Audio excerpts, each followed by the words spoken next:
നമസ്കാരം. ഭരണഘടനയുടെ ഭാഗത്ത് വരുന്ന ഒരു SCERT ചാപ്റ്ററാണ് ഇന്ത്യൻ ഭരണഘടന, അവകാശങ്ങളും കർത്തവ്യങ്ങളും എന്ന്. ഇത് 9ാം ക്ലാസ്സിലെ സോഷ്യൽ സയൻസ് പാർട്ട് 1-ലെ 3ാമത്തെ ചാപ്റ്ററാണ്. അപ്പോൾ ഇതിൽ ഫസ്റ്റ് പേജിൽ തന്നെ കൊടുത്തിരിക്കുന്നത് ഭാരതത്തിലെ ഭരണഘടനയുടെ ആമുഖമാണ്. നമുക്ക് നോക്കാം. ഭാരതത്തിലെ ജനങ്ങളായ നാം ഭാരതത്തെ ഒരു പരമാധികാര, സ്ഥിതി, സമത്വ, മതേതര ജനാധിപത്യ റിപ്പബ്ലിക്കായി സംവിധാനം ചെയ്യാനും അതിലെ പൗരന്മാർക്കെല്ലാം സാമൂഹ്യവും സാമ്പത്തികവും രാഷ്ട്രീയവുമായ നീതിയും ചിന്തയ്ക്കും ആശയപ്രകടനത്തിനും വിശ്വാസത്തിനും മതനിഷ്ഠയ്ക്കും ആരാധനയ്ക്കുമുള്ള സ്വാതന്ത്ര്യവും പദവിയിലും അവസരത്തിലും സമത്വവും സംപ്രാപ്തമാക്കുവാനും അവർക്കെല്ലാം ഇടയിൽ വ്യക്തിയുടെ അന്തസ്സും രാഷ്ട്രത്തിൻ്റെ ഐക്യവും അഖണ്ഡതയും ഉറപ്പുവരുത്തിക്കൊണ്ട് സാഹോദര്യം പുലർത്തുവാനും സഗൗരവവും തീരുമാനിച്ചിരിക്കയാൽ നമ്മുടെ ഭരണഘടനാ നിർമ്മാണ സഭയിൽ ഈ 1949 നവംബർ 26-ാം ദിവസം ഇതിനാൽ ഈ ഭരണഘടനയെ സ്വീകരിക്കുകയും നിയമമാക്കുകയും നമുക്ക് തന്നെ പ്രദാനം ചെയ്യുകയും ചെയ്യുന്നു. അപ്പോൾ ഇതാണ് ഭാരതത്തിൻ്റെ ഭരണഘടനയിൽ പറയുന്നത്. ഇവിടെ പറഞ്ഞിരിക്കുന്നത് അതിൻ്റെ നമ്മൾ ഭേദഗതി നടത്തിയ നമ്പർ കൊടുത്തിട്ടുണ്ട്. 1976-ലെ ഭരണഘടന ഭേദഗതി, അത് 42ാം ഭേദഗതി പ്രകാരമാണ്. ഭേദഗതി ആക്ട് 2ാം വകുപ്പ് പ്രകാരമാണ് പരമാധികാര ജനാധിപത്യ റിപ്പബ്ലിക് എന്നതിന് പകരം ചേർത്തത്. അപ്പോൾ പരമാധികാര, സ്ഥിതി, സമത്വം, മതേതര ജനാധിപത്യ റിപ്പബ്ലിക്കും സ്ഥിതി, സമത്വം, മതേതരത്വം എന്നൊക്കെ ആഡ് ചെയ്തു 42ാം ഭേദഗതിയിലൂടെ. ഇത് 1976-ലാണ് 42ാം ഭേദഗതി. അതുപോലെ മേൽപ്പറഞ്ഞ ആക്ട് 2ാം വകുപ്പ് പ്രകാരം രാഷ്ട്രത്തിൻ്റെ ഐക്യം എന്നതിന് പകരം ചേർത്ത് രാഷ്ട്രത്തിൻ്റെ ഐക്യം എന്നുള്ളതിൽ അഖണ്ഡത എന്നോട് ചേർത്തു. അപ്പോൾ സമത്വം, മതേതരത്വം, അഖണ്ഡത എന്നീ വാക്കുകൾ 1976-ലെ 42ാം ഭേദഗതി പ്രകാരം കൂട്ടിച്ചേർത്തതാണ്. ഇത് പ്രാബല്യത്തിൽ വന്നത് 1977 ജനുവരി 3. അതും ഇതിൽ കൊടുത്തിട്ടുണ്ട്. 3/1/1977 മുതലാണ് പ്രാബല്യത്തിൽ വന്നത്. പിന്നെ ഭരണഘടനയുടെ ആമുഖത്തിൽ പ്രതിപാദിച്ചിരിക്കുന്ന ഡേറ്റ് 1949 നവംബർ 26. ഭരണഘടനയിൽ ആകെ ഉൾക്കൊള്ളിച്ചിരിക്കുന്ന ഒരു ഡേറ്റ് മാത്രമാണ് ഇത്. PSCയിൽ ക്വസ്റ്റ്യൻ വരാം. 1949 നവംബർ 26 എന്ന ഡേറ്റ്. അപ്പം ഇതൊക്കെ ക്വസ്റ്റ്യൻ വരാം, അതാണ് ഓർത്ത് വയ്ക്കാം. അപ്പോൾ 1976-ലെ ഭരണഘടനാ ഭേദഗതി പ്രാബല്യത്തിൽ വന്നത് 1977 ജനുവരി 3-ാം തീയതിയാണ്. അപ്പം നോക്കാം നമുക്ക്. ഇന്ത്യൻ ഭരണഘടനയുടെ ആമുഖമാണ് നിങ്ങൾ വായിച്ചത്. ആമുഖത്തിൽ ഇന്ത്യ ഒരു പരമാധികാര, സ്ഥിതി, സമത്വ, മതേതര ജനാധിപത്യ റിപ്പബ്ലിക് ആയിരിക്കുമെന്ന് പ്രഖ്യാപിക്കുന്നു. അതോടൊപ്പം ചില സാമൂഹിക, രാഷ്ട്രീയ, സാമ്പത്തിക ലക്ഷ്യങ്ങൾ ഉറപ്പുവരുത്തുമെന്ന് പ്രസ്താവിക്കുകയും ചെയ്യുന്നു. അതൊക്കെ എന്തൊക്കെയാണ്? സാമൂഹികവും സാമ്പത്തികവും രാഷ്ട്രീയവുമായ നീതി, പിന്നെ ചിന്തയ്ക്കും ആശയപ്രകടനത്തിനും വിശ്വാസത്തിനും മതനിഷ്ഠയ്ക്കും ആരാധനയ്ക്കുമുള്ള സ്വാതന്ത്ര്യം, പദവിയിലും അവസരത്തിലും സമത്വം, പിന്നെ വ്യക്തിയുടെ അന്തസ്സും രാഷ്ട്രത്തിൻ്റെ ഐക്യവും അഖണ്ഡതയും ഉറപ്പുവരുത്തിക്കൊണ്ട് സാഹോദര്യം പുലർത്തുവാനും തീരുമാനിച്ചിരിക്കുന്നു. അപ്പോൾ ഇതൊക്കെ ഉറപ്പുവരുത്താൻ ആമുഖത്തിൽ വിഭാവനം ചെയ്ത് ഈ ലക്ഷ്യങ്ങൾ കൈവരിക്കുന്നതിനുള്ള വ്യവസ്ഥകൾ നമ്മുടെ ഭരണഘടനയിൽ ഉൾക്കൊള്ളിച്ചിട്ടുണ്ട്. അവയിൽ പ്രധാനപ്പെട്ടവയാണ് മൗലികാവകാശങ്ങൾ, നിർദ്ദേശക തത്വങ്ങൾ, മൗലിക കർത്തവ്യങ്ങൾ എന്നിവ. ആദ്യം നമുക്ക് മൗലികാവകാശങ്ങളെ പറ്റി നോക്കാം. ജനാധിപത്യ സമൂഹത്തിൻ്റെ അവിഭാജ്യ ഘടകമായ അവകാശങ്ങൾ ഇന്ത്യ ഉറപ്പു നൽകുന്നുണ്ട്. ഇവയിൽ ഏറ്റവും അനിവാര്യമായവ മൗലികാവകാശങ്ങൾ എന്ന പേരിൽ നമ്മുടെ ഭരണഘടനയുടെ 3ാം ഭാഗത്തിൽ ഉൾപ്പെടുത്തിയിരിക്കുന്നു. എന്തുകൊണ്ടാണ് ചില അവകാശങ്ങൾ മൗലികാവകാശങ്ങൾ എന്നറിയപ്പെടുന്നത്? വ്യക്തിക്ക് ഒരു കാരണവശാലും നിഷേധിക്കപ്പെടാൻ പാടില്ലാത്ത അവകാശങ്ങളാണ് മൗലികാവകാശങ്ങൾ. അവ വ്യക്തിയുടെ സമ്പൂർണ്ണ വികാസത്തിന് ഒഴിച്ചുകൂടാനാവാത്തവയാണ്. അന്തസ്സുള്ള ജീവിതം നയിക്കുന്നതിന് അവ അത്യന്താപേക്ഷിതമാണ്. അതുകൊണ്ട് തന്നെ മൗലികാവകാശങ്ങൾക്കും അവയുടെ സംരക്ഷണത്തിനും ഒരു ജനാധിപത്യ സമൂഹത്തിൽ വലിയ പ്രാധാന്യമുണ്ട്. ബ്രിട്ടീഷ് ഭരണകാലത്ത് ഇന്ത്യക്കാർക്ക് പല അവകാശങ്ങളും നിഷേധിച്ചിരിക്കുന്നതായി നിങ്ങൾ മനസ്സിലാക്കിയിട്ടുണ്ടല്ലോ. ഇന്ത്യൻ സ്വാതന്ത്ര്യ സമര പ്രസ്ഥാനം പൗരന്മാർക്ക് അവകാശങ്ങൾ അനുവദിക്കണമെന്ന ആവശ്യം നിരന്തരം ഉന്നയിച്ചിരുന്നു. ഇതിൽ ഏറ്റവും പ്രധാനപ്പെട്ട ഒന്നാണ് 1928-ലെ നെഹ്റു കമ്മിറ്റി റിപ്പോർട്ട്. ഈ റിപ്പോർട്ട് ഇന്ത്യയിലെ ജനങ്ങൾക്ക് ഉറപ്പു നൽകേണ്ട അവകാശങ്ങളുടെ പട്ടിക സമർപ്പിക്കുകയുണ്ടായി. സ്വാതന്ത്ര്യ സമരം ലക്ഷ്യം വെച്ചതും നെഹ്റു കമ്മിറ്റി റിപ്പോർട്ട് നിർദ്ദേശിച്ചതുമായ അവകാശങ്ങൾ അടിസ്ഥാനമാക്കിയാണ് ഭരണഘടനാ നിർമ്മാതാക്കൾ മൗലികാവകാശങ്ങൾ തയ്യാറാക്കിയത്. അമേരിക്കൻ ഭരണഘടനയിലെ അവകാശ പട്ടികയും നമ്മുടെ മൗലികാവകാശങ്ങൾ രൂപപ്പെടുത്തുന്നതിൽ സ്വാധീനം ചെലുത്തിയിട്ടുണ്ട്. ഇന്ത്യൻ ഭരണഘടനയിലെ മൗലികാവകാശങ്ങൾ ചിത്രത്തിൽ നോക്കും. 6 മൗലികാവകാശങ്ങളാണ് ഇന്ത്യൻ ഭരണഘടന പ്രദാനം ചെയ്യുന്നത്. അപ്പോൾ ഈ മൗലികാവകാശങ്ങൾ എന്ന് പറയുന്നത് വ്യക്തിക്ക് ഒരു കാരണവശാലും നിഷേധിക്കപ്പെടാൻ പാടില്ലാത്ത അവകാശങ്ങളാണ്. ഇത് ഭരണഘടനയുടെ 3ാം ഭാഗത്തിൽ ഉൾപ്പെടുത്തിയിരിക്കുന്നു. അവ വ്യക്തിയുടെ സമ്പൂർണ്ണ വികാസത്തിന് ഒഴിച്ചുകൂടാനാവാത്തവയാണ്. അന്തസ്സുള്ള ജീവിതം നയിക്കുന്നതിന് അവ അത്യന്താപേക്ഷിതമാണ്. അതുകൊണ്ട് തന്നെ മൗലികാവകാശങ്ങൾക്കും അവയുടെ സംരക്ഷണത്തിനും ഒരു ജനാധിപത്യ സമൂഹത്തിൽ വലിയ പ്രാധാന്യമുണ്ട്. ഇന്ത്യൻ സ്വാതന്ത്ര്യ സമര പ്രസ്ഥാനം പൗരന്മാർക്ക് അവകാശങ്ങൾ അനുവദിക്കണമെന്ന ആവശ്യം നിരന്തരം ഉന്നയിച്ചിരുന്നു. ഇതിൽ ഏറ്റവും പ്രധാനപ്പെട്ട ഒന്നാണ് 1928 നെഹ്റു കമ്മിറ്റി റിപ്പോർട്ട്. മൗലികാവകാശങ്ങളെ കുറിച്ചിട്ടുള്ള ആദ്യം പ്രതിപാദിച്ച Nehru committee report 1928 Nehru committee റിപ്പോർട്ടാണ് മൗലികാവകാശങ്ങളെ കുറിച്ചിട്ടുള്ള ആദ്യം തയ്യാറാക്കിയ റിപ്പോർട്ട്. ഇത് ചോദിക്കാം. അപ്പോൾ ഇന്ത്യയിലെ ജനങ്ങൾക്ക് ഉറപ്പ് നൽകേണ്ട അവകാശങ്ങളുടെ പട്ടിക സമർപ്പിക്കുകയുണ്ടായി 1928 നെഹ്റു കമ്മിറ്റി റിപ്പോർട്ടിൽ. ഈ സ്വാതന്ത്ര്യ സമരം ലക്ഷ്യം വെച്ചതും നെഹ്റു കമ്മിറ്റി റിപ്പോർട്ട് നിർദ്ദേശിച്ചതുമായ അവകാശങ്ങൾ അടിസ്ഥാനമാക്കിയാണ് ഭരണഘടനാ നിർമ്മാതാക്കൾ മൗലികാവകാശങ്ങൾ തയ്യാറാക്കിയത്. അതുപോലെ അമേരിക്കൻ ഭരണഘടനയുടെ അവകാശ പട്ടികയിൽ നമ്മുടെ മൗലികാവകാശങ്ങൾ രൂപപ്പെടുത്തുന്നതിൽ സ്വാധീനം ചെലുത്തിയിട്ടുണ്ട്. ഇന്ത്യൻ ഭരണഘടനയിലെ മൗലികാവകാശങ്ങൾ നോക്കാം. മൗലികാവകാശങ്ങളാണ് ഇന്ത്യൻ ഭരണഘടന ഉറപ്പു നൽകുന്ന മൗലികാവകാശങ്ങൾ. 6 അവകാശങ്ങളാണ് ഉറപ്പു നൽകുന്നത്. സമത്വത്തിനുള്ള അവകാശം, സ്വാതന്ത്ര്യത്തിനുള്ള അവകാശം, ചൂഷണത്തിനെതിരെയുള്ള അവകാശം, മതസ്വാതന്ത്ര്യത്തിനുള്ള അവകാശം, സാംസ്കാരികവും വിദ്യാഭ്യാസപരവുമായ അവകാശം, ഭരണഘടനാപരമായ പരിഹാരം കാണുന്നതിനുള്ള അവകാശം. അപ്പോൾ 6 അവകാശങ്ങളാണ്. സമത്വത്തിനുള്ള അവകാശം, സ്വാതന്ത്ര്യത്തിനുള്ള അവകാശം, ചൂഷണത്തിനെതിരെയുള്ള അവകാശം, മതസ്വാതന്ത്ര്യത്തിനുള്ള അവകാശം, സാംസ്കാരികവും വിദ്യാഭ്യാസപരവുമായ അവകാശം, ഭരണഘടനാപരമായ പരിഹാരം കാണുന്നതിനുള്ള അവകാശം. സമത്വത്തിനുള്ള അവകാശം. ഇവിടെ ഒരു പേപ്പർ കട്ടിംഗ് ഉണ്ട്. മധ്യമപുരം ഗ്രാമത്തിലെ ജാതി മതിൽ പൊളിക്കണമെന്ന മനുഷ്യാവകാശ സംഘടനകൾ. ഡൽഹി ഉത്തരേന്ത്യൻ ഗ്രാമമായ മധ്യമപുരത്ത് ദളിത് വിഭാഗങ്ങൾ മുന്നോക്ക ജാതിയിൽപ്പെട്ടവരുടെ താമസ സ്ഥലത്തെ പ്രവേശിക്കുന്നത് തടയാനായി നിർമ്മിച്ച മതിൽ പൊളിക്കണമെന്ന് വിവിധ മനുഷ്യാവകാശ സംഘടനകൾ ഗവൺമെന്റിനോട് ആവശ്യപ്പെട്ടു. മധ്യമപുരത്തെ വിവേചനങ്ങൾ ജാതിയിൽ മാത്രം ഒതുങ്ങി നിൽക്കുന്നില്ല. സ്ത്രീകൾക്ക് തെരുവുകളിലും ഹോട്ടലുകളിലും പ്രവേശനം നിഷേധിക്കുന്നതിനും മറ്റു ദേശത്തുള്ളവരെ നാട്ടിൽ പ്രവേശിപ്പിക്കാത്തവരും ഒക്കെ നേരത്തെ തന്നെ വാർത്തയായിരുന്നു. എന്തൊക്കെ തരത്തിലുള്ള വിവേചനങ്ങളെക്കുറിച്ചാണ് വാർത്തയിൽ പ്രതിപാദിക്കുന്നത്? ജാതി അടിസ്ഥാനത്തിലുള്ള വിവേചനമുണ്ട്. സ്ത്രീ പുരുഷ അസമത്വം, ജന്മസ്ഥലത്തിന്റെ അടിസ്ഥാനത്തിലുള്ള വിവേചനം. ഇതുപോലെ നിരവധി അസമത്വങ്ങളും വിവേചനങ്ങളും നിലനിൽക്കുന്ന സമൂഹമാണ് നമ്മുടേത്. ഇങ്ങനെയുള്ള സാമൂഹിക അസമത്വങ്ങൾ അവസാനിപ്പിക്കാനും സമത്വം ഉറപ്പുവരുത്താനും വേണ്ടിയാണ് സമത്വത്തിനുള്ള അവകാശം നിലകൊള്ളുന്നത്. സമത്വത്തിനുള്ള അവകാശത്തിൽ ഉൾക്കൊള്ളിച്ചിരിക്കുന്ന ആശയങ്ങളാണ് നിയമത്തിനു മുന്നിൽ സമത്വം ഉറപ്പാക്കൽ, ജാതി, മതം, വർഗം, ലിംഗം, ജന്മസ്ഥലം എന്നിവയുടെ അടിസ്ഥാനത്തിലുള്ള വിവേചനം നിരോധിക്കൽ, പൊതു നിയമനങ്ങളിൽ അവസര സമത്വം ഉറപ്പാക്കൽ, തൊട്ടുകൂടായ്മ നിർത്തലാക്കൽ, സ്ഥാനപ്പേരുകൾ നിർത്തലാക്കൽ. എന്നാൽ സ്ത്രീകൾ, കുട്ടികൾ, പിന്നാക്ക വിഭാഗങ്ങൾ എന്നിവർക്ക് പ്രത്യേക പരിഗണന നൽകുന്നത് സമത്വത്തിനുള്ള അവകാശത്തിന് എതിരല്ല. നേരെ മറിച്ച് പ്രത്യേക പരിഗണന നൽകുന്നത് വഴി അസമത്വം ഒഴിവാക്കാനും സമത്വം സ്ഥാപിക്കാനും കഴിയും. അപ്പോൾ സമത്വത്തിനുള്ള അവകാശത്തിന് പറയുന്നത് നിയമത്തിന് മുന്നിൽ സമത്വം ഉറപ്പാക്കലാണ്. ജാതി, മതം, വർഗം, ലിംഗം, ജനനസ്ഥലം. ജാതി, മതം, വർഗം, ലിംഗം, ജനനസ്ഥലം എന്നിവയുടെ അടിസ്ഥാനത്തിലുള്ള ഒരു വിവേചനവും പാടില്ല. പൊതു നിയമനങ്ങളിൽ അവസര സമത്വം ഉറപ്പാക്കൽ, തൊട്ടുകൂടായ്മ നിർത്തലാക്കൽ, സ്ഥാനപ്പേരുകൾ നിർത്തലാക്കൽ. എന്നാൽ സ്ത്രീകൾ, കുട്ടികൾ, പിന്നാക്ക വിഭാഗങ്ങൾ എന്നിവർക്ക് പ്രത്യേക പരിഗണന നൽകുന്നത് സമത്വത്തിനുള്ള അവകാശത്തിന് എതിരല്ല. നേരെ മറിച്ച് പ്രത്യേക പരിഗണന നൽകുന്നത് വഴി അസമത്വം ഒഴിവാക്കാനും സമത്വം സ്ഥാപിക്കാനും കഴിയും. നിയമത്തിന് മുന്നിൽ സമത്വം എന്ന് പറഞ്ഞ ബോക്സ് കൊടുത്തിട്ടുണ്ട്. നിലവിലുള്ള നിയമവ്യവസ്ഥയ്ക്ക് മുന്നിൽ എല്ലാ പൗരന്മാരും സമന്മാരാണ് എന്നാണ് നിയമത്തിന് മുന്നിൽ സമത്വം എന്നതുകൊണ്ട് ഉദ്ദേശിക്കുന്നത്. ഒരു വ്യക്തിയുടെ ഔദ്യോഗിക പദവിയോ അധികാരങ്ങളോ എന്തുതന്നെയായാലും അയാൾ നിയമവ്യവസ്ഥയ്ക്ക് അതീതനല്ല. സ്ഥാനപ്പേരുകൾ നിർത്തലാക്കൽ. ബ്രിട്ടീഷ് ഭരണകാലത്ത് അവരുടെ താൽപ്പര്യങ്ങൾ സംരക്ഷിക്കാൻ സഹായിക്കുന്ന ഇന്ത്യക്കാരായ ഉദ്യോഗസ്ഥർക്ക് സ്ഥാനപ്പേരുകളും പദവികളും നൽകിയിരുന്നു. സാമ്രാജ്യത്വ താൽപ്പര്യം സംരക്ഷിക്കുന്നതിന് വേണ്ടി ഇത്തരം പദവികൾ ദുരുപയോഗം ചെയ്യുന്നതിനെ ഇന്ത്യൻ ദേശീയ പ്രസ്ഥാനം എതിർത്തിരുന്നു. ഇത്തരം സ്ഥാനപ്പേരുകൾ അസമത്വത്തിന് കാരണമാകുമെന്നതിനാൽ ഇന്ത്യൻ ഭരണഘടന സ്ഥാനപ്പേരുകൾ നിർത്തലാക്കി.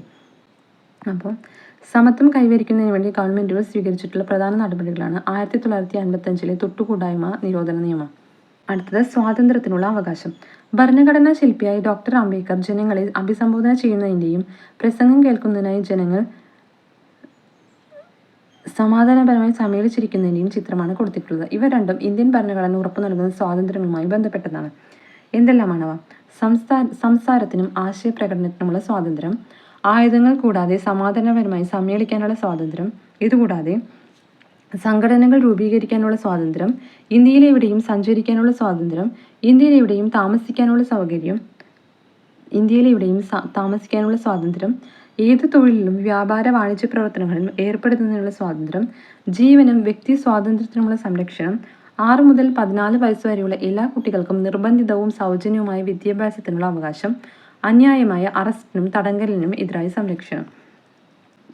ഭരണഘടന അനുശാസിക്കുന്ന സ്വാതന്ത്ര്യത്തിനുള്ള അവകാശങ്ങളിൽ പറയുന്നത് സംസാരത്തിനും ആശയപ്രകടനത്തിനുമുള്ള സ്വാതന്ത്ര്യം, ആയുധങ്ങൾ കൂടാതെ സമാധാനപരമായി സമ്മേളിക്കാനുള്ള സ്വാതന്ത്ര്യം, ഇതുകൂടാതെ സംഘടനകൾ രൂപീകരിക്കാനുള്ള സ്വാതന്ത്ര്യം, ഇന്ത്യയിലെവിടെയും സഞ്ചരിക്കാനുള്ള സ്വാതന്ത്ര്യം, ഇന്ത്യയിലെവിടെയും താമസിക്കാനുള്ള സ്വാതന്ത്ര്യം, ഏത് തൊഴിലിലും വ്യാപാര വാണിജ്യ പ്രവർത്തനങ്ങളിലും ഏർപ്പെടുന്നതിനുള്ള സ്വാതന്ത്ര്യം, ജീവനും വ്യക്തി സ്വാതന്ത്ര്യത്തിനുമുള്ള സംരക്ഷണം, 6 മുതൽ 14 വയസ്സ് വരെയുള്ള എല്ലാ കുട്ടികൾക്കും നിർബന്ധിതവും സൗജന്യവുമായ വിദ്യാഭ്യാസത്തിനുള്ള അവകാശം, അന്യായമായ അറസ്റ്റിനും തടങ്കലിനും എതിരായ സംരക്ഷണം എന്നിവ സ്വാതന്ത്ര്യത്തിനുള്ള അവകാശത്തിൽ പെടുന്നു. സ്വാതന്ത്ര്യത്തിനുള്ള അവകാശത്തിന് ഒരു ജനാധിപത്യ രാജ്യത്തിൽ വലിയ പ്രാധാന്യമുണ്ട്. മുകളിൽ സൂചിപ്പിച്ച മൗലിക സ്വാതന്ത്ര്യങ്ങൾ ഇന്ത്യയിൽ ജനാധിപത്യ സംസ്കാരത്തെ ശക്തിപ്പെടുത്താൻ സഹായിച്ചിട്ടുണ്ട്. അതേസമയം ഇവയെല്ലാം നിയന്ത്രണ വിധേയവുമാണ്. രാജ്യത്തിന്റെ ഐക്യത്തിനും സമാധാന അന്തരീക്ഷത്തിനും ഭീഷണിയുണ്ടാവുന്ന തരത്തിൽ ഈ സ്വാതന്ത്ര്യം അനുഭവിക്കാൻ കഴിയില്ല. ജീവന്റെയും വ്യക്തി സ്വാതന്ത്ര്യത്തിന്റെയും സംരക്ഷണം. ഭരണഘടന അനുസരിച്ച് നിയമാനുസൃത നടപടിയിലൂടെയല്ലാതെ ഒരു വ്യക്തിയുടെ ജീവനോ സ്വാതന്ത്ര്യമോ ഹനിക്കപ്പെടരുത്. ഈ അവകാശം അടിയന്തരാവസ്ഥ കാലത്തും നിഷേധിക്കാൻ പാടില്ല. ഭരണാധികാരികളുടെ ഏകാധിപത്യ പ്രവണതകളെ തടയാൻ ഈ അവകാശം ജനങ്ങളെ സഹായിക്കുന്നു. അവ ജീവന്റെയും വ്യക്തി സ്വാതന്ത്ര്യത്തിന്റെയും സംരക്ഷണം ആർട്ടിക്കിൾ 20 പറയുന്നത്. ഭരണഘടന അനുസരിച്ച് നിയമാനുസൃത നടപടിയിലൂടെയല്ലാതെ ഒരു വ്യക്തിയുടെ ജീവനോ സ്വാതന്ത്ര്യമോ ഹനിക്കപ്പെടരുത്. ഈ അവകാശം അടിയന്തരാവസ്ഥ കാലത്തും നിഷേധിക്കാൻ പാടില്ല. ഭരണാധികാരികളുടെ ഏകാധിപത്യ പ്രവണതകളെ തടയാൻ ഈ അവകാശം ജനങ്ങളെ സഹായിക്കുന്നു. അടുത്തത് ചൂഷണത്തിനെതിരായുള്ള അവകാശം. തൊഴിലിടങ്ങളിൽ പണിയെടുക്കുന്ന കുട്ടികളുടെ ചിത്രമാണ് ഇതിൽ കൊടുത്തിട്ടുള്ളത്. ബാലവേല ഉൾപ്പെടെ പലതരത്തിലുള്ള ചൂഷണങ്ങളും ഇന്ത്യയിൽ നിലനിൽക്കുന്നുണ്ട്. അടിമത്തത്തിന് സമാനമായ സാമ്പത്തിക ചൂഷണങ്ങൾ നമുക്ക് ചുറ്റും കാണാൻ കഴിയും. ഇത്തരത്തിലുള്ള ചൂഷണങ്ങൾ നിരോധിക്കുന്നതിനും അന്തസ്സുള്ള ജീവിതം നയിക്കാൻ പ്രാപ്തമാക്കുന്നതിനും വേണ്ടിയുള്ള അവകാശമാണ് ചൂഷണത്തിനെതിരെയുള്ള അവകാശം. ഈ അവകാശപ്രകാരം നിർബന്ധിത തൊഴിൽ, മനുഷ്യ കച്ചവടം എന്നിവ നിരോധിച്ചിരിക്കുന്നു. വ്യവസായശാലകളിലും മറ്റ് അപകടകരമായ മേഖലകളിലും കുട്ടികളെ ജോലിക്ക് നിയോഗിക്കുന്നത് നിരോധിച്ചിരിക്കുന്നു. അപ്പോൾ ബാലവേല നിരോധിച്ചിരിക്കുന്നത് ആർട്ടിക്കിൾ 24 ആണ് ബാലവേല നിരോധിച്ചിരിക്കുന്നത്. അതിനെ പറ്റിയാണ് പറയുന്നത്. ബാലവേല ഉൾപ്പെടെ പലതരത്തിലുള്ള ചൂഷണങ്ങളും ഇന്ത്യയിൽ നിലനിൽക്കുന്നുണ്ട്. അടിമത്തത്തിന് സമാനമായ സാമ്പത്തിക ചൂഷണങ്ങൾ നമുക്ക് ചുറ്റും കാണാൻ കഴിയും. ഇത്തരത്തിലുള്ള ചൂഷണങ്ങൾ നിരോധിക്കുന്നതിനും അന്തസ്സുള്ള ജീവിതം നയിക്കാൻ പ്രാപ്തമാക്കുന്നതിനും വേണ്ടിയുള്ള അവകാശമാണ് ചൂഷണത്തിനെതിരെയുള്ള അവകാശം. ഈ അവകാശപ്രകാരം നിർബന്ധിത തൊഴിൽ, മനുഷ്യ കച്ചവടം എന്നിവ നിരോധിച്ചിരിക്കുന്നു. വ്യവസായശാലകളിൽ മറ്റ് അപകടകരമായ മേഖലകളിലും കുട്ടികളെ ജോലിക്ക് നിയോഗിക്കുന്നത് നിരോധിച്ചിരിക്കുന്നു. അടുത്തത് മതസ്വാതന്ത്ര്യത്തിനുള്ള അവകാശം. ഇവിടെ ജവഹർലാൽ നെഹ്റു പറയുന്ന ഒരു കോട്സ് കൊടുത്തിട്ടുണ്ട്. ധാരാളം മതങ്ങളുള്ള ഇന്ത്യയിലെ പോലെ ഒരു രാജ്യത്തെ ഗവൺമെന്റിന് ആധുനിക കാലഘട്ടത്തിൽ മതേതരത്വത്തിൽ അധിഷ്ഠിതമായല്ലാതെ പ്രവർത്തിക്കാൻ സാധ്യമല്ല. നമ്മുടെ ഭരണഘടന മതേതര സങ്കല്പത്തിൽ അധിഷ്ഠിതമായതും മതസ്വാതന്ത്ര്യം അനുവദിക്കുന്നതുമാണ്. ജവഹർലാൽ നെഹ്റു. അപ്പോൾ എന്താണ് ജവഹർലാൽ നെഹ്റു പറയുന്നത്? ധാരാളം മതങ്ങളുള്ള ഇന്ത്യയിലെ പോലെ ഒരു രാജ്യത്തെ ഗവൺമെന്റിന് ആധുനിക കാലഘട്ടത്തിൽ മതേതരത്വത്തിൽ അധിഷ്ഠിതമായല്ലാതെ പ്രവർത്തിക്കാൻ സാധ്യമല്ല. നമ്മുടെ ഭരണഘടന മതേതര സങ്കല്പത്തിൽ അധിഷ്ഠിതമായതും മതസ്വാതന്ത്ര്യം അനുവദിക്കുന്നതുമാണ്. അപ്പോൾ ആധുനിക ഇന്ത്യയുടെ ശില്പിയായ ജവഹർലാൽ നെഹ്റുവിൻ്റെ വാക്കുകളാണിത്. എന്താണ് മതേതരത്വം എന്നതുകൊണ്ട് അർത്ഥമാക്കുന്നത്? ഇന്ത്യക്ക് ഒരു ഔദ്യോഗിക മതമില്ല. ഒരു മതത്തെയും ഇന്ത്യ പ്രോത്സാഹിപ്പിക്കുന്നുമില്ല. എന്നാൽ മതസ്വാതന്ത്ര്യം ഭരണഘടന ഉറപ്പു നൽകുന്നു. മതസ്വാതന്ത്ര്യത്തിനുള്ള അവകാശം താഴെ പറയുന്നവ ഉറപ്പു നൽകുന്നു. സ്വതന്ത്രമായി ഏത് മതത്തിലും വിശ്വസിക്കുന്നതിനും ആചരിക്കുന്നതിനും പ്രചരിപ്പിക്കുന്നതിനുമുള്ള അവകാശമുണ്ട്. മതവിഭാഗങ്ങൾക്ക് ജീവകാരുണ്യ സ്ഥാപനങ്ങൾ സ്ഥാപിക്കുന്നതിനും നോക്കി നടത്തുന്നതിനുമുള്ള സ്വാതന്ത്ര്യം. ഏതെങ്കിലും പ്രത്യേക മതത്തിന്റെ പ്രോത്സാഹനത്തിന് വേണ്ടി നികുതി കൊടുക്കാൻ നിർബന്ധിക്കുന്നതിനെതിരെയുള്ള അവകാശം. അതേസമയം ഗവൺമെന്റ് നടത്തുന്നതോ ഗവൺമെന്റിന്റെ സഹായം സ്വീകരിക്കുന്നതോ ആയ വിദ്യാഭ്യാസ സ്ഥാപനങ്ങളിൽ മതബോധനം നടത്താനോ മതാചാരങ്ങൾ നിർബന്ധമാക്കാനോ പാടുള്ളതല്ല. അപ്പം മതസ്വാതന്ത്ര്യത്തിനെ കുറിച്ചാണ് ഇവിടെ പറയുന്നത്. സ്വതന്ത്രമായി ഏത് മതത്തിനും വിശ്വസിക്കുന്നതിനും ആചരിക്കുന്നതിനും പ്രചരിപ്പിക്കുന്നതിനുള്ള അവകാശം ഭരണഘടന ഉറപ്പു നൽകുന്നുണ്ട്. മതവിഭാഗങ്ങൾക്കും ജീവകാരുണ്യ സ്ഥാപനങ്ങൾ സ്ഥാപിക്കുന്നതിനും നോക്കി നടത്തുന്നതിനുള്ള സ്വാതന്ത്ര്യമുണ്ട്. ഏതെങ്കിലും പ്രത്യേക മതത്തിന്റെ പ്രോത്സാഹനത്തിന് വേണ്ടി നികുതികൾ കൊടുക്കാൻ നിർബന്ധിക്കുന്നതിനെതിരായ അവകാശം നൽകുന്നുണ്ട്. അതേസമയം ഗവൺമെന്റ് നടത്തുന്നതോ ഗവൺമെന്റിന്റെ സഹായം സ്വീകരിക്കുന്നതായ വിദ്യാഭ്യാസ സ്ഥാപനങ്ങളിൽ മതബോധനം നടത്താനോ മതാചാരങ്ങൾ നിർബന്ധമാക്കാനോ പാടുള്ളതല്ല. സാംസ്കാരികവും വിദ്യാഭ്യാസപരമായ അവകാശങ്ങളിൽ പെടുന്നത് എന്താണ്? നൽകിയിരിക്കുന്ന പത്രവാർത്തകൾ ശ്രദ്ധിച്ചു നോക്കും. രാജ്യത്തെ 10 വിദ്യാഭ്യാസ സ്ഥാപനങ്ങൾക്ക് ന്യൂനപക്ഷ പദവി ലഭിച്ചു. കൊങ്കിണി ഭാഷ പുനരുദ്ധാരണത്തിന് അക്കാദമി സ്ഥാപിക്കുന്നതിന് 3 കോടി രൂപ അനുവദിച്ചു. സാംസ്കാരികവും വിദ്യാഭ്യാസപരമായ അവകാശങ്ങൾ. നൽകിയിരിക്കുന്ന പത്രവാർത്തകൾ ശ്രദ്ധിക്കും. ന്യൂനപക്ഷ വിഭാഗങ്ങളുടെ അവകാശങ്ങളുമായി ബന്ധപ്പെട്ട വാർത്തകളാണിവ. ഇന്ത്യ വൈവിധ്യങ്ങളുടെ നാടാണല്ലോ. വൈവിധ്യങ്ങളെ അംഗീകരിക്കുകയും ബഹുമാനിക്കുകയും ചെയ്യേണ്ടത് രാജ്യത്തിന്റെ ഐക്യത്തിനും പുരോഗതിക്കും അനിവാര്യമാണ്. കൂടാതെ ജനാധിപത്യം ശക്തിപ്പെടുത്തുന്നതിനും വൈവിധ്യങ്ങളെ സംരക്ഷിക്കേണ്ടതുണ്ട്. അതുകൊണ്ട് തന്നെ ന്യൂനപക്ഷ താൽപര്യ സംരക്ഷണത്തിന് നമ്മുടെ ഭരണഘടന മുഖ്യ പരിഗണന നൽകുന്നുണ്ട്. ന്യൂനപക്ഷ വിഭാഗങ്ങളുടെ അവകാശങ്ങൾ സംരക്ഷിക്കുന്നതിനാണ് സാംസ്കാരികവും വിദ്യാഭ്യാസപരമായ അവകാശങ്ങൾ ഭരണഘടനയിൽ ഉൾപ്പെടുത്തിയിരിക്കുന്നത്. ഇതനുസരിച്ച് ന്യൂനപക്ഷങ്ങൾക്ക് താഴെ പറയുന്നവ ഉറപ്പുവരുത്തുന്നു. അവരുടെ ഭാഷ, ലിപി, സംസ്കാരം എന്നിവയുടെ സംരക്ഷണം. മത ഭാഷാ ന്യൂനപക്ഷങ്ങൾക്ക് സ്വന്തം ഇഷ്ടപ്രകാരം വിദ്യാഭ്യാസ സ്ഥാപനങ്ങൾ ആരംഭിക്കുന്നതിനുള്ള അവകാശം. ഭരണഘടനാപരമായ പരിഹാരം കാണാനുള്ള അവകാശം. മൗലികാവകാശങ്ങളെക്കുറിച്ച് അവകാശം. അപ്പോൾ സാംസ്കാരികവും വിദ്യാഭ്യാസപരമായ അവകാശങ്ങളിൽ ന്യൂനപക്ഷങ്ങൾക്ക് ലഭിക്കുന്നത് അവരുടെ ഭാഷ, ലിപി, സംസ്കാരം എന്നിവയുടെ സംരക്ഷണം. മതഭാഷാ ന്യൂനപക്ഷങ്ങൾക്ക് സ്വന്തം ഇഷ്ടപ്രകാരം വിദ്യാഭ്യാസ സ്ഥാപനങ്ങൾ ആരംഭിക്കുന്നതിനുള്ള അവകാശം. അടുത്തത് ഭരണഘടനാപരമായ പരിഹാരം കാണാനുള്ള അവകാശം. മൗലികാവകാശങ്ങളെക്കുറിച്ച് നിങ്ങൾ മനസ്സിലാക്കിയല്ലോ. എന്തെങ്കിലും മൗലികാവകാശങ്ങൾ ലംഘിക്കപ്പെട്ട സാഹചര്യം നിങ്ങളുടെ ശ്രദ്ധയിൽപ്പെട്ടിട്ടുണ്ടോ? മൗലികാവകാശങ്ങൾ ലംഘിക്കപ്പെട്ടാൽ അതിനുള്ള പരിഹാര മാർഗങ്ങളും ഉണ്ടാവേണ്ടതല്ലേ? അപ്പോൾ അതിനെപ്പറ്റി പറയുന്നതാണ് ഇത്. മൗലികാവകാശങ്ങൾ നിഷേധിക്കപ്പെട്ടാൽ അവ പരിഹരിക്കുന്നതിനുള്ള മാർഗങ്ങളും ഭരണഘടന തന്നെ നിർദ്ദേശിക്കുന്നുണ്ട്. ഇത് ഭരണഘടനാപരമായ പരിഹാരം കാണാനുള്ള അവകാശം എന്നറിയപ്പെടുന്നു. ഒരു വ്യക്തിക്ക് മൗലികാവകാശങ്ങൾ ലംഘിക്കപ്പെട്ടാൽ അവ പുനഃസ്ഥാപിക്കുന്നതിന് സുപ്രീം കോടതിയെയോ ഹൈക്കോടതിയെയോ നേരിട്ട് സമീപിക്കാനുള്ള അവകാശമാണ് ഭരണഘടനാപരമായി പരിഹാരം കാണാനുള്ള അവകാശം. ഇപ്രകാരം മൗലികാവകാശങ്ങൾ പുനഃസ്ഥാപിക്കാൻ വേണ്ടി കോടതികൾ പുറപ്പെടുവിക്കുന്ന ഉത്തരവുകൾ റിട്ട് എന്ന പേരിൽ അറിയപ്പെടുന്നു. ഭരണഘടനാപരമായി പരിഹാരം കാണാനുള്ള അവകാശത്തെക്കുറിച്ച് ഭരണഘടനാ ശില്പി ഡോക്ടർ BR അംബേദ്കർ പറഞ്ഞ വാക്കുകൾ നോക്കൂ. ഈ ഭരണഘടനയിൽ ഏറ്റവും പ്രധാനപ്പെട്ട വകുപ്പ് ഏതാണെന്ന് ചോദിച്ചാൽ എൻ്റെ ഉത്തരം ഭരണഘടനാപരമായ പരിഹാരം കാണാനുള്ള അവകാശം എന്നാണ്. ഇത് ഇന്ത്യൻ ഭരണഘടനയുടെ ഹൃദയവും ആത്മാവുമാണ്. അപ്പോൾ ഭരണഘടനാപരമായി പരിഹാരം കാണാനുള്ള അവകാശത്തെ ഡോക്ടർ BR അംബേദ്കർ ഇത് ഭരണഘടനയുടെ ഹൃദയവും ആത്മാവും എന്നാണ് വിശേഷിപ്പിച്ചിരിക്കുന്നത്. അപ്പോൾ മൗലികാവകാശങ്ങൾ നിഷേധിക്കപ്പെട്ടാൽ അവ പരിഹരിക്കുന്നതിനുള്ള മാർഗങ്ങളും ഭരണഘടന തന്നെ നിർദ്ദേശിക്കുന്നുണ്ട്. ആർട്ടിക്കിൾ 32 ഇതിനെപ്പറ്റി പറയുന്നത്. ഇത് ഭരണഘടനാപരമായി പരിഹാരം കാണാനുള്ള അവകാശം എന്നറിയപ്പെടുന്നു. ഒരു വ്യക്തിക്ക് മൗലികാവകാശങ്ങൾ ലംഘിക്കപ്പെട്ടാൽ അവ പുനഃസ്ഥാപിക്കുന്നതിന് സുപ്രീം കോടതിയെയോ ഹൈക്കോടതിയെയോ നേരിട്ട് സമീപിക്കാനുള്ള അവകാശമാണ് ഭരണഘടനാപരമായി പരിഹാരം കാണാനുള്ള അവകാശം. ഇപ്രകാരം മൗലികാവകാശങ്ങൾ പുനഃസ്ഥാപിക്കാൻ വേണ്ടി കോടതികൾ പുറപ്പെടുവിക്കുന്ന ഉത്തരവുകൾ റിട്ട് എന്ന പേരിൽ അറിയപ്പെടുന്നു. ഭരണഘടനാപരമായ പരിഹാരം കാണാനുള്ള അവകാശത്തെക്കുറിച്ച് അംബേദ്കർ പറഞ്ഞത് ഈ അവകാശം ഭരണഘടനയുടെ ഹൃദയവും ആത്മാവുമാണ് എന്നാണ് പറഞ്ഞത്. റിട്ടുകൾ എന്താണെന്ന് നമുക്ക് നോക്കാം. മൗലികാവകാശ സംരക്ഷണത്തിനായി 5 തരത്തിലുള്ള റിട്ടുകൾ പുറപ്പെടുവിക്കാൻ സുപ്രീം കോടതിക്കും ഹൈക്കോടതികൾക്കും അധികാരമുണ്ട്. Habeas corpus, mandamus, quo warranto, certiorari, prohibition എന്നിവയാണ് അവ. ഈ വാക്കുകൾ ഭരണഘടനാപരമായി പരിഹാരം കാണാനുള്ള അവകാശത്തിന് പ്രസക്തിയും പ്രാധാന്യവും നമുക്ക് മനസ്സിലാക്കാം. അപ്പോൾ 5 റിട്ടുകളാണുള്ളത്. ഹൈക്കോടതിക്കും സുപ്രീം കോടതിക്കുമാണ് റിട്ടുകൾ പുറപ്പെടുവിക്കാനുള്ള അവകാശമുള്ളത്.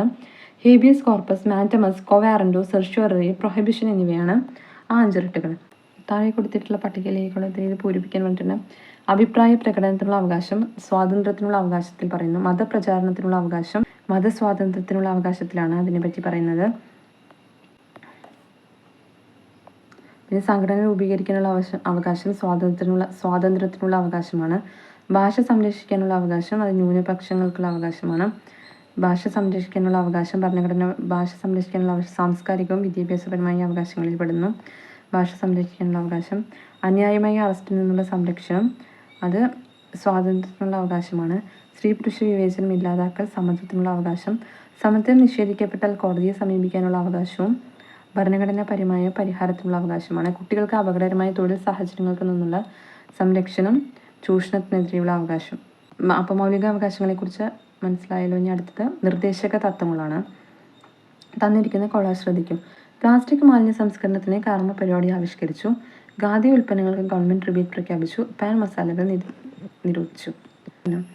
നിർദ്ദേശക തത്വങ്ങൾ എന്ന് പറയുന്നത് എന്താ?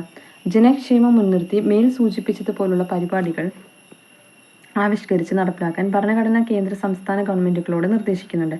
ഇത്തരം നിർദ്ദേശങ്ങൾ ഭരണഘടനയുടെ 4-ാം ഭാഗത്ത് പാർട്ട് 4 നിർദ്ദേശക തത്വങ്ങൾ എന്ന പേരിൽ ഉൾപ്പെടുത്തിയിരിക്കുന്നു. ഒരു ക്ഷേമരാഷ്ട്രം സൃഷ്ടിക്കുന്നതിന് സഹായകമാകുന്ന സാമൂഹിക, സാമ്പത്തിക, രാഷ്ട്രീയ പരിപാടികളാണ് നിർദ്ദേശക തത്വങ്ങളിൽ ഉൾക്കൊള്ളിച്ചിരിക്കുന്നത്. പേര് സൂചിപ്പിക്കുന്നത് പോലെ ഇവയെല്ലാം നിർദ്ദേശങ്ങളാണ്. നയരൂപീകരണ വേളയിലും പദ്ധതി നടത്തിപ്പിലും രാഷ്ട്രം പരിഗണിക്കേണ്ടതും നടപ്പിലാക്കേണ്ടതുമായ നിർദ്ദേശങ്ങളാണിവ. മൗലിക അവകാശങ്ങളിൽ ഉൾപ്പെടുത്താൻ സാധിക്കാതിരുന്ന ചില അവകാശങ്ങളും നിർദ്ദേശക തത്വങ്ങളിൽ ഉൾപ്പെടുത്തിയിട്ടുണ്ട്. നിർദ്ദേശക തത്വങ്ങൾ സംരക്ഷിച്ചു കിട്ടുന്നതിന് കോടതിയെ സമീപിക്കാൻ കഴിയില്ല എന്നത് അതിൻ്റെ പ്രത്യേകതയാണ്. നമ്മൾക്ക് മൗലികാവകാശങ്ങൾ സംരക്ഷിച്ചു കിട്ടാൻ കോടതിയെ സമീപിക്കാൻ കഴിയും, എന്നാൽ നിർദ്ദേശക തത്വങ്ങൾ സ്ഥാപിച്ചു കിട്ടാൻ കോടതിയെ സമീപിക്കാൻ കഴിയില്ല. നിർദ്ദേശക തത്വങ്ങളിൽ പെടുന്ന ചില ഇനങ്ങൾ നോക്കാം. സൗജന്യ നിയമസഹായം, സ്ത്രീക്കും പുരുഷനും തുല്യ ജോലിക്ക് തുല്യവേതനം, പട്ടികജാതി പട്ടികവർഗ വിഭാഗങ്ങളുടെ വിദ്യാഭ്യാസ സാമ്പത്തിക താൽപ്പര്യങ്ങൾ സംരക്ഷിക്കൽ, അന്താരാഷ്ട്ര സമാധാനവും സുരക്ഷിതത്വവും ഉറപ്പുവരുത്തൽ. അവ നിർദ്ദേശക തത്വങ്ങളിൽ പെടുന്ന ചില ഇനങ്ങളാണ്. സൗജന്യ നിയമസഹായം, സ്ത്രീക്കും പുരുഷനും തുല്യ ജോലിക്ക് തുല്യവേതനം, പട്ടികജാതി പട്ടികവർഗ വിഭാഗങ്ങളുടെ വിദ്യാഭ്യാസ സാമ്പത്തിക താൽപ്പര്യങ്ങൾ സംരക്ഷിക്കൽ, അന്താരാഷ്ട്ര സമാധാനവും സുരക്ഷിതത്വവും ഉറപ്പുവരുത്തൽ. നമ്മുടെ രാഷ്ട്രപിതാവായ മഹാത്മാഗാന്ധിയുടെ ആശയങ്ങൾ പലതും നിർദ്ദേശക തത്വങ്ങളിൽ ഉൾപ്പെടുത്തിയിട്ടുണ്ട്. അവയിൽ ചിലതാണ് ഗ്രാമപഞ്ചായത്ത് സംഘടിപ്പിക്കൽ, കുടിൽ വ്യവസായം പ്രോത്സാഹിപ്പിക്കൽ, ലഹരി വസ്തുക്കളുടെ നിരോധനം. അപ്പോൾ ഗ്രാമപഞ്ചായത്ത് സംഘടിപ്പിക്കൽ, കുടിൽ വ്യവസായം പ്രോത്സാഹിപ്പിക്കൽ, ലഹരി വസ്തുക്കളുടെ നിരോധനം എന്നിവയൊക്കെ മഹാത്മാഗാന്ധിയുടെ ആശയങ്ങളാണ്. അവകാശ സംരക്ഷണത്തിനായുള്ള മൗലികാവകാശങ്ങളും ക്ഷേമരാഷ്ട്രം സ്ഥാപിക്കുന്നതിനായുള്ള നിർദ്ദേശക തത്വങ്ങളും തമ്മിൽ അഭേദ്യമായ ബന്ധമുണ്ട്. മൗലികാവകാശങ്ങൾ പൂർണ്ണമായ അർത്ഥത്തിൽ സാക്ഷാത്കരിക്കണമെങ്കിൽ നിർദ്ദേശക തത്വങ്ങൾ കൂടി നടപ്പിലാക്കേണ്ടതുണ്ട്. ഗവൺമെന്റിന്റെ പ്രവർത്തനങ്ങൾ വിലയിരുത്താനും മെച്ചപ്പെടുത്താനും സഹായകമായ മാനദണ്ഡങ്ങൾ എന്ന നിലയിൽ നിർദ്ദേശക തത്വങ്ങളുടെ പ്രാധാന്യം ആർക്കും നിഷേധിക്കാനാവില്ല.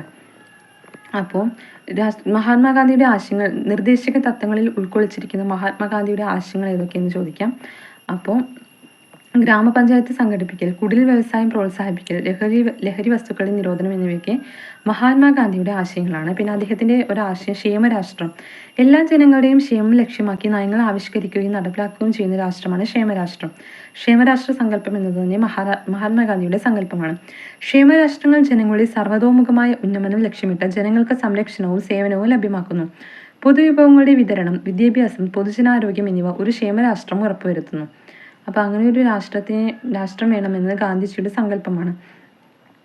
അപ്പോൾ എല്ലാ ജനങ്ങളുടെയും ക്ഷേമം ലക്ഷ്യമാക്കി നയങ്ങൾ ആവിഷ്കരിക്കുകയും നടപ്പിലാക്കുകയും ചെയ്യുന്ന രാഷ്ട്രമാണ് ക്ഷേമരാഷ്ട്രം. ക്ഷേമരാഷ്ട്രങ്ങൾ ജനങ്ങളുടെ സർവ്വതോമുഖമായ ഉന്നമനം ലക്ഷ്യമിട്ട് ജനങ്ങൾക്ക് സംരക്ഷണവും സേവനവും ലഭ്യമാക്കുന്നു. പൊതുവിഭവങ്ങളുടെ വിതരണം, വിദ്യാഭ്യാസം, പൊതുജനാരോഗ്യം എന്നിവ ഒരു ക്ഷേമരാഷ്ട്രം ഉറപ്പുവരുത്തുന്നു. അപ്പോൾ അവകാശ സംരക്ഷണത്തിനായുള്ള മൗലികാവകാശങ്ങളും ക്ഷേമരാഷ്ട്രം സ്ഥാപിക്കുന്നതിനുള്ള നിർദ്ദേശക തത്വങ്ങളും തമ്മിൽ അഭേദ്യമായ ബന്ധമുണ്ട്. മൗലികാവകാശങ്ങൾ പൂർണ്ണമായ അർത്ഥത്തിൽ സാക്ഷാത്കരിക്കണമെങ്കിൽ നിർദ്ദേശക തത്വങ്ങൾ കൂടി നടപ്പിലാക്കേണ്ടതുണ്ട്. ഗവൺമെന്റിന്റെ പ്രവർത്തനങ്ങളെ വിലയിരുത്താനും മെച്ചപ്പെടുത്താനും സഹായകമായ മാനദണ്ഡങ്ങൾ എന്ന നിലയിൽ നിർദ്ദേശക തത്വങ്ങളുടെ പ്രാധാന്യം ആർക്കും നിഷേധിക്കാനാവില്ല.